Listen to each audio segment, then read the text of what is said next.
and welcome to another video. Today we're going to look at CPU performance.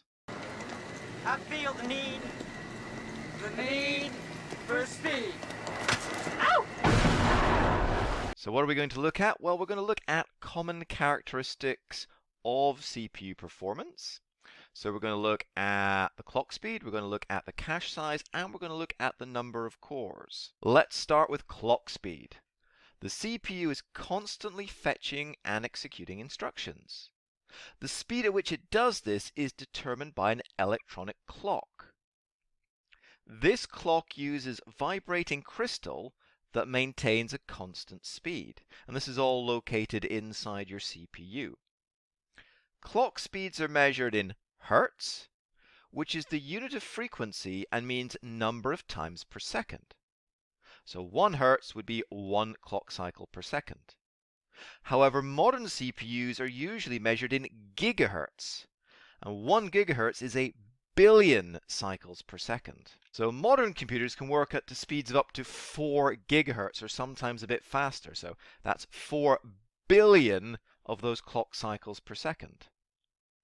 Each tick of the clock represents one step in the fetch, decode, execute cycle. The faster the clock speed, the more instructions that can be executed every second. Therefore, if we have two computers that are similar in specification, the one with the highest clock speed will be faster. It can carry out more cycles, more instructions in the same amount of time.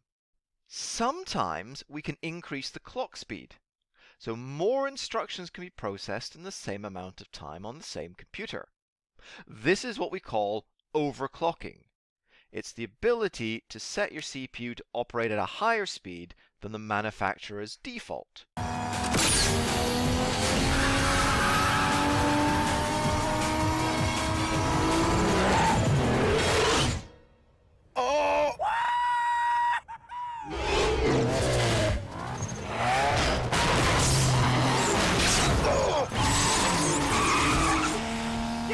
However, CPUs generate a lot of heat as they work.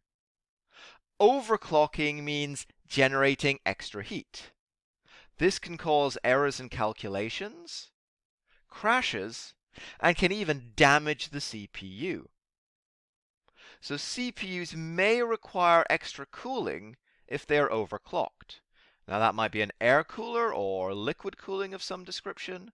But if you're overclocking your CPU by more than just a little bit, you have to start thinking about how to get rid of that extra heat, otherwise you're going to have problems. Common error that I've found when people answer kind of past paper GCSE questions on this topic, adding extra cooling by itself does not improve the performance of your system. It is increasing the clock speed that will improve the performance. However, not all CPUs can be overclocked, and increasing the speed too much can damage your chip without the extra cooling. Moving on to cache memory. We've already looked at that before, so hopefully we have a basic understanding, but I will go through it again and just maybe elaborate a little bit here. Cache memory is fast memory typically built into the CPU. It is used to hold data that needs to be accessed very quickly. So that's recently used instructions, frequently used instructions, instructions and data that are going to be used in the near future. Accessing cache memory is much faster than accessing your main memory or RAM. So the CPU control unit will first look in the cache for data or instructions to see if they've already been copied from the main memory into the cache. If they're not in the cache, then the control unit will go to the main memory to locate them, and will then copy the data or instructions to cache, and then into the CPU registers.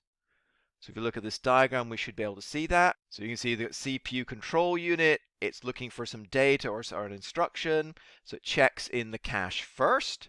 If it's not in the cache, then it makes the long journey to main memory, finds that data, then it transfers it into the cache, so it's got a copy for it later if it needs it again. And then it can transfer it into the CPU registers. And that means if that particular piece of data or that instruction is required again, next time round, the CPU can just get it from the cache and go straight back to the registers without having to make this long trip all the way back to main memory. There are actually typically 3 levels of cache memory in modern computer systems: level 1, level 2, and level 3. L1, level 1 cache is the fastest but has the smallest capacity. Level 3 is the slowest but has the largest capacity. So in fact, you're not just transferring data and instructions from main memory to cache to CPU. These data, these instructions are also getting transferred between the different levels of cache. So if you look at this diagram here at the bottom, you can see you want the data instructions you're going to use most often closer to the CPU and the registers. And then the data you use less often can move back through the levels of cache and then eventually to the main memory. So we can see here we've got a multi-core system here, and we'll look at multi-cores in just a second, but you can see that the level 1 cache is very small, in this case 32 kilobytes. The level 2 cache is a bit bigger, 256 kilobytes per core, but actually the level 3 cache is the biggest, but also the slowest at about 8 megabytes here. Let's move on to look at the number of cores then.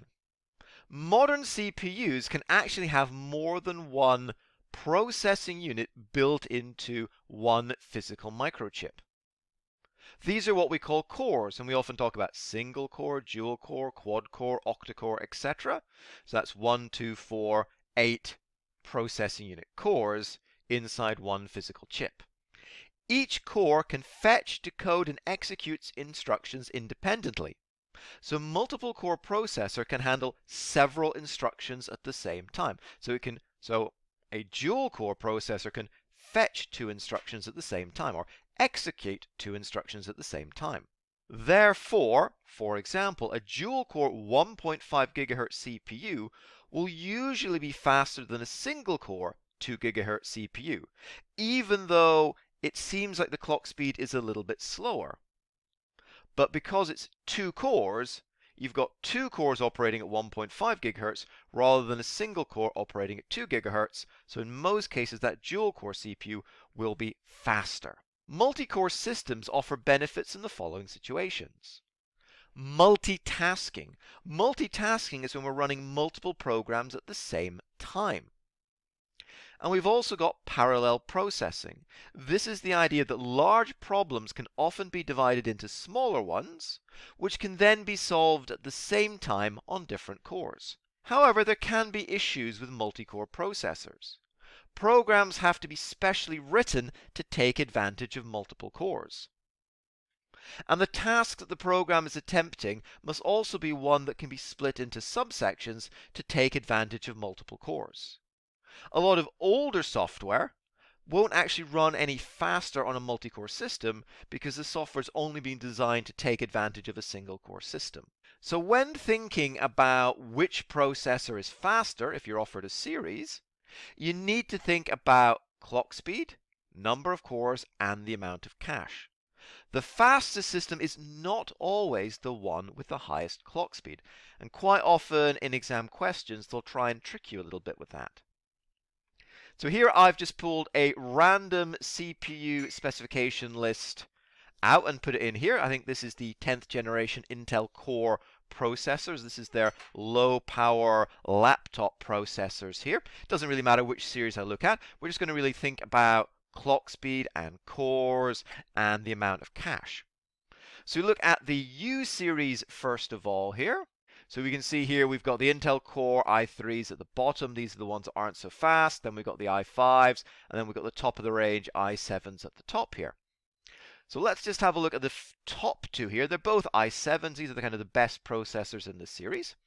And let's first of all look at the clock speed over here.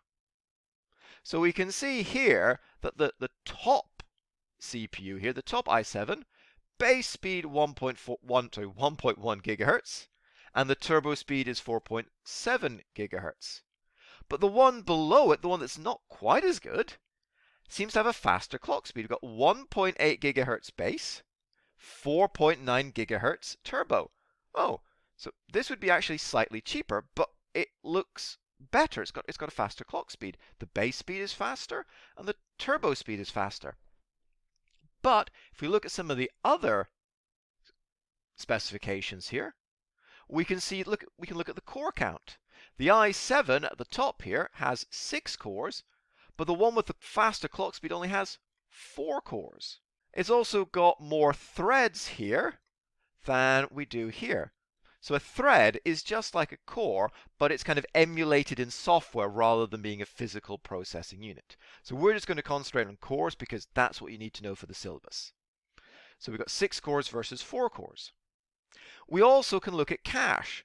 The top i7 CPU has 12 megabytes total cache, whereas the bottom one only has 8 megabytes of cache. So you can see that even though the second one has the higher clock speed, it's not actually as fast as the one at the top in reality because it has less cache memory and it has less cores. So that's why the one at the top would be more expensive, but also faster in day-to-day operation. There are other factors that will influence the feeling of speed in certain situations on your computer system. RAM. So RAM, although slower than, say, cache memory, is a lot faster than any secondary storage devices that you have. If your computer system is regularly using all of its physical RAM, upgrading this may improve the overall feeling of speed and performance. However, if a system already has enough RAM to run everything comfortably, upgrading the RAM by itself will not improve performance. Better graphics card, better GPU, graphics processing unit. This is specialist hardware for running graphically intensive programs.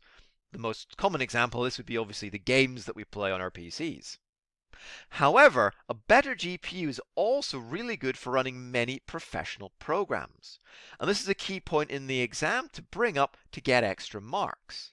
So anything to do with 3D rendering, anything to do with computer-aided design, anything to do with modeling complex calculations, any of that type of software will run a lot better if you have a faster GPU in your system. So let's again just review factors that can influence CPU speed. We've got clock speed, we've got the number of cores, and we've got the cache memory. Remember that the computer with the highest clock speed is not necessarily the fastest computer. You've got to think about other factors. Additionally, RAM and GPU choice may improve the feeling of performance in a computer system. I hope that was handy for you. I hope you gained some insight into that, and I will see you in the next lesson.